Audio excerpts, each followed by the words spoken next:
Good morning, first graders. It's Mrs. Hunwick here. Today, for our read aloud, I'm going to read you the story called Last Day Blues. And this is the perfect story to read at the very end of a school year because it's about it's about feelings and how people feel when a school year comes to an end.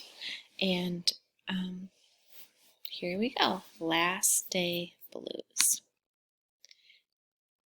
The author is Julie Dannenberg and the illustrator is Judy Love. And as I'm reading this to you today, start to think about how you're feeling, knowing that the school year is almost over. Last Day Blues.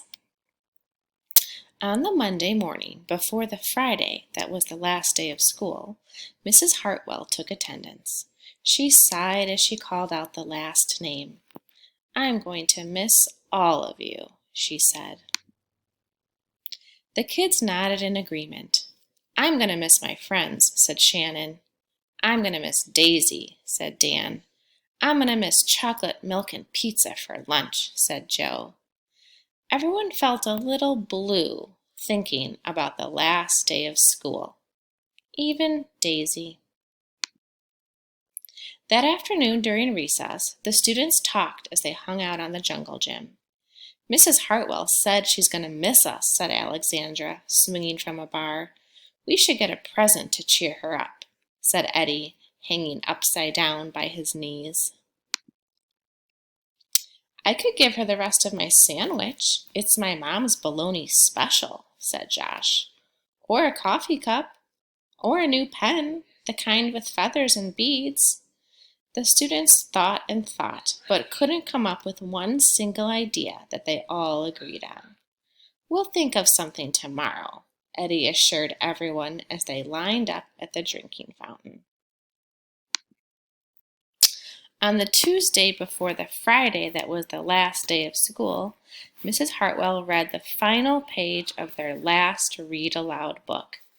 "I'm going to miss circle time," said Mrs. Hartwell. "I'm going to miss science," said Emily. "I'm going to miss seeing Mrs. Hartwell wear her safety goggles during science," said Jack, giggling. And so before they got too sad, Mrs. Hartwell put on her safety goggles one last time, just for fun. "We definitely need to cheer Mrs. Hartwell up," said Andy during recess as he jumped out of a swing.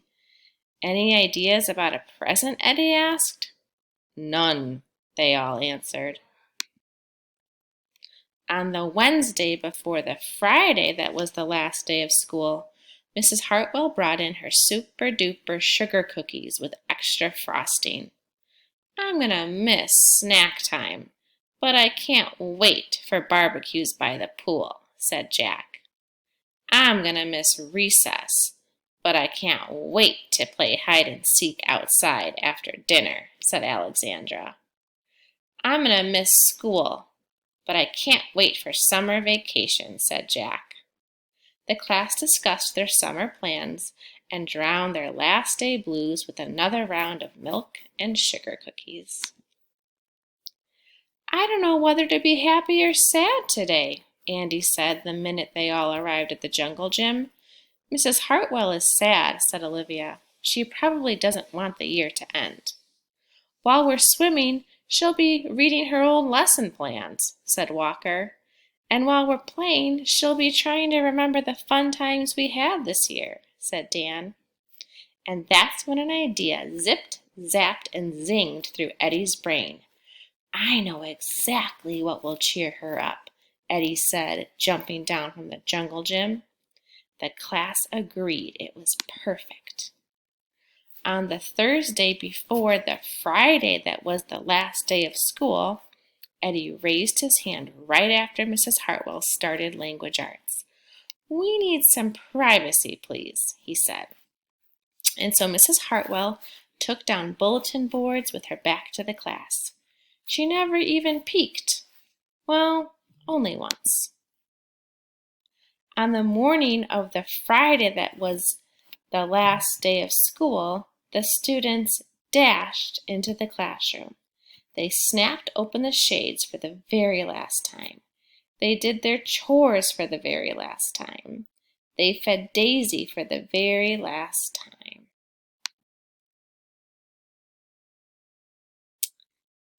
And this is what they made their teacher. The last day of school makes us so blue. We'll miss recess and pizza and reading too. We'll miss Daisy and cookies and friendship true, snack time and science and learning new. We'll miss spelling bees for our test review and groundhogs that play peekaboo. This year's been great, a big wahoo. There are so many things to miss, it's true, but mostly what we'll miss is you. Later on, during recess, Eddie said, I think Mrs. Hartwell will like her present. I just hope it helps, Margaret said. Poor Mrs. Hartwell, they all said sadly as they pictured their final goodbye. Teachers must hate the last day of school. And then it was time. The bell rang. Goodbye, the students called as they rushed out the door. Goodbye, Mrs. Hartwell called after them. And then she returned to her empty classroom. It's just me and you, Daisy, she said. I'm sure gonna miss them this summer. But I can't wait for vacation. And there Mrs. Hartwell is, having some fun adventures on her summer vacation. So, boys and girls, what I'd like for you to think about now is how you're feeling about the end of the school year. There might be some things that you're going to miss about school. I know I sure am. And there also might be some things you're looking forward to. And that's what you're going to work on Seesaw today. Thinking about something that you're going to miss about school and also something you're kind of looking forward to about summer. Okay, I can't wait to hear all your good thinking.